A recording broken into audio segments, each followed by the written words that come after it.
नमस्कार दोस्तों, स्वागत है आपका ए आर के वॉइस 517 चैनल में।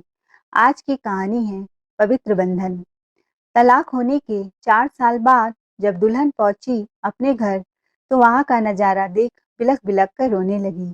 पति ने किया कुछ ऐसा कारनामा। दोस्तों, यह 2012 की सच्ची घटना लखनऊ की है। रोहित और गरिमा की शादी बड़े अरमानों से धूमधाम से संपन्न होती है। रोहित एक मिडिल क्लास से था और गरिमा एक बहुत अच्छे खानदान से थी। लेकिन गरिमा दिल की बहुत अच्छी, परिवार को साथ लेकर चलने वाली मिलनसार लड़की थी। रोहित की आर्थिक स्थिति थोड़ी कमजोर थी। दोनों ने मिल बांट कर अपना प्यारा सा घरौंदा बनाया। रोहित और गरिमा लखनऊ में जॉब करते थे। रोहित के माता पिता नहीं थे। धीरे धीरे शादी के 2 साल बीत गए। उनको एक बेटी हुई जिसका नाम नैना था। उनकी बेटी नैना की तबीयत आए दिन बिगड़ती रहती। शारीरिक रूप से वह कमजोर थी।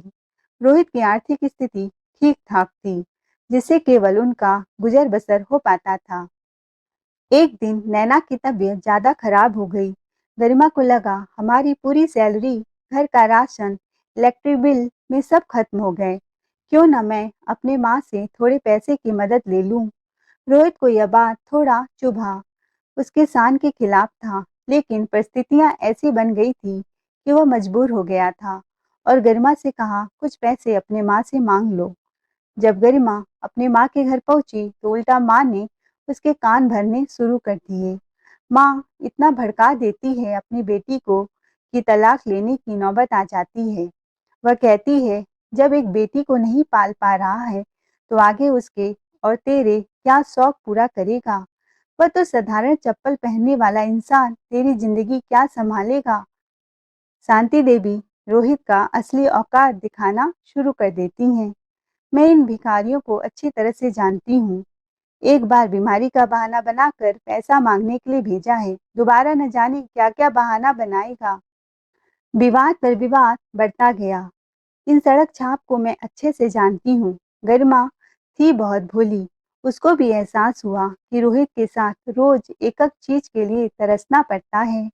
आगे मेरी बेटी बड़ी होगी, कैसे वह सब कर पाएगा। वह भी अपनी माँ के बहकावे में आ जाती है।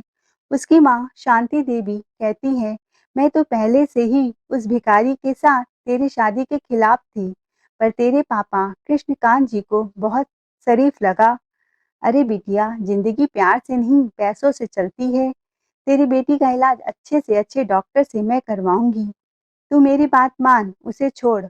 उसने रोहित को सीधा तलाक का नोटिस भिजवा दिया। माँ के मन में खुरापाती विचार आया। उसने एक वकील को पैसे खिलाए, करीब 50,000 रुपए रिश्वत दी, ताकि इन लोगों का तलाक हो जाए। तब मैं अपनी बेटी की शादी अपनी सहेली के लड़के से कर दूंगी, जिनका गाड़ियों का शोरूम है। मेरी बेटी गाड़ियों में घुमा करेगी। उसे छोटे मोटे जॉब करने की क्या जरूरत है। वह तो मालकिन बनेगी, राज करेगी उस घर में। रोहित के घर में उसे दिन भर नौकरानी की तरह पीसना पड़ता है। शांति देवी के लिए बस पैसा ही सब कुछ था। केस चलते चलते 4 साल हो गए और आज केस की आखिरी सुनवाई थी। गरिमा के पिता कृष्णकांत जी अपनी पत्नी शांति देवी को समझाते हैं कि वो अपनी बेटी का बसा बसाया घर न उजाड़े, केस वापस ले ले और गरिमा को ससुराल भेज दे। हमारी जिंदगी का क्या भरोसा, कल हम रहे ना रहे। वह ताउम्र मायके में पड़ी रहेगी। शांति देवी के कानों में तो जू भी नहीं रेंगी। तभी कृष्णकांत जी को दिल का दौरा पड़ता है। उन्हें तुरंत अस्पताल ले जाया जाता है। लेकिन शांति देवी अपनी बेटी गरिमा को लेकर कोर्ट पहुंचती हैं। आज आखिरी तारीख थी फाइनल फैसले की। वकील का उसने पहले से जेब भरा था, तो केस भी गरिमा के फेवर में हुआ। गरिमा केस जीत जाती है। कोर्ट से बाहर निकलने पर वकील कहता है मुबारक हो, आपका इतना जल्दी फैसला हो गया, केस जीत गई। नहीं तो कईयों के तो 10 साल लग जाते हैं। यह लीजिए आपके दहेज का लिस्ट, जो आपने रोहित को शादी में दिया था। एक एक सामान आप वापस ले सकती हैं। उसी समय हॉस्पिटल से फोन आता है, कृष्णकांत जी की तबीयत खराब होती जा रही है, तो आप जल्द से जल्द आएं। डॉक्टर ने कहा पैसा तुरंत जमा करवाएं और जरूरी कागजात पर साइन करिए ताकि हम इलाज शुरू कर सके। यह खबर सुनकर गरिमा रोने लगी। चलो माँ, हॉस्पिटल चलते हैं, पर शांति देवी ने कहा, नहीं, पहले तुम्हारे उस रोहित के घर चलते हैं ताकि सारा सामान बड़े से ट्रक में लदवा कर ला सके। गरिमा ने कहा, नहीं माँ, आप हॉस्पिटल जाओ, मैं रोहित के घर जाऊंगी।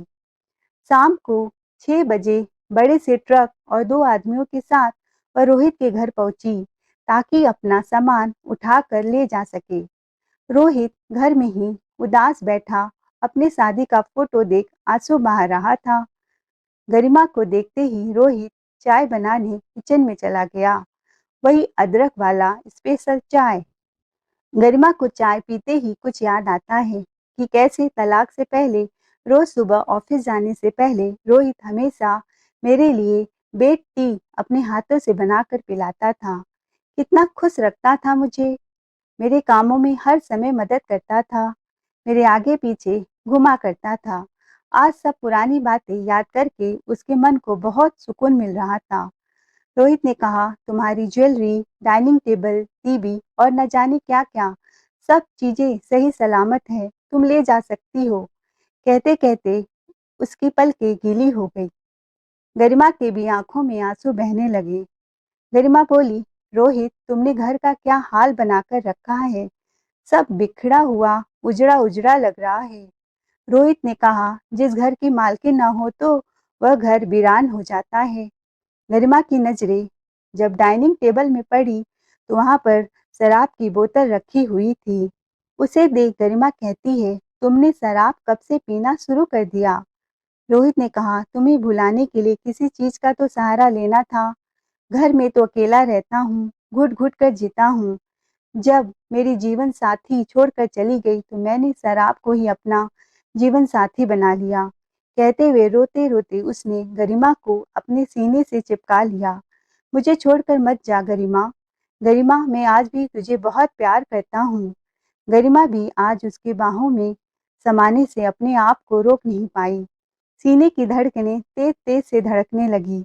उसने भी अपने आंसुओं से रोहित के शर्ट को गीला कर दिया। रोहित उसकी आंखों से आंसू पोंछते हुए कहता है, क्या हुआ? तुम तो केस जीत गई, मुझसे छुटकारा मिल गया, तो क्यों रो रही हो? रोहित को गले लगाते हुए कहती है, मुझसे बहुत बड़ी गलती हो गई, काश ऐसा न हुआ होता, हमारा घर कितना खुशहाल था। तभी शांति देवी का फोन आता है। कहती हैं, गरिमा, इतना देर क्यों हो रहा है आने में? वह फोन स्विच ऑफ कर देती है। रोहित के हाथ को पकड़ते हुए कहती है, मेरा हाथ कभी नहीं छोड़ना, मैं आपके बिना नहीं जी सकती, मुझे माफ कर दो। रोहित रोहित ने कहा, मैंने कब तुम्हारा हाथ छोड़ा था? तुमने तो तलाक का नोटिस भेजा था। नहीं, वो मेरी माँ ने मुझे बहुत भड़काया था, इसीलिए उनके बहकावे में आकर मैंने यह गलत कदम उठाया। पर अब मुझे एहसास हो गया है, अगर मैं आज यहाँ से चली गई तो मेरी बसी बसाई दुनिया तबाह हो जाएगी। मैं अपने सपनों की दुनिया खुद ही उजाड़ लूंगी। मुझे इन 4 सालों में कितनी तन्हाई और अकेलापन महसूस हुआ है, यह सिर्फ तुम अच्छे से समझ सकते हो। मैं तुम्हारे बिना नहीं रह सकती।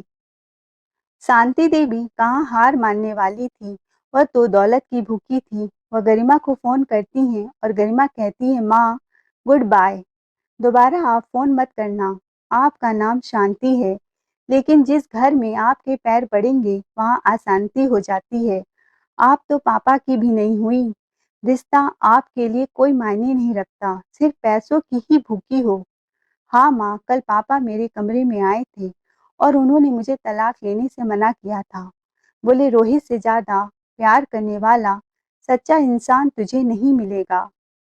तब मैं समझ नहीं पाई माँ, लेकिन आज घर आकर मुझे सच में सब सच पता चल गया है। नहीं बेटी, मैं तेरी शादी अपनी सहेली के बेटे से करवाऊंगी, तेरा घर फिर से बसाऊंगी। गरिमा ने कहा, उस अय्याश आदमी से शादी करने से अच्छा मैं मरना पसंद करूंगी। मैं पापा की आभारी हूँ कि उन्होंने मेरे लिए एक अच्छा जीवन साथी चुना, रोहित के रूप में। कहकर फोन काट देती है। तभी ट्रक वाले आदमी अंदर आकर कहते हैं, दीदी, सामान आपका ट्रक में लदवा दें? गरिमा कहती, हाँ, इन्हें ले जा कर मेरी माँ को दे देना, जो दौलत की भूखी हैं। मैं यह दहेज अपने मायके से लाई थी, मुझे इसकी कोई जरूरत नहीं है। वह आदमी सामान लेकर चले जाते हैं और रोहित दरवाजा बंद कर देता है। गरिमा को कसकर अपने बाहों में भर लेता है। गरिमा कहती है, दरवाजा खोलो। रोहित आश्चर्य भरी निगाहों से गरिमा को देखता है और पूछता है, क्यों?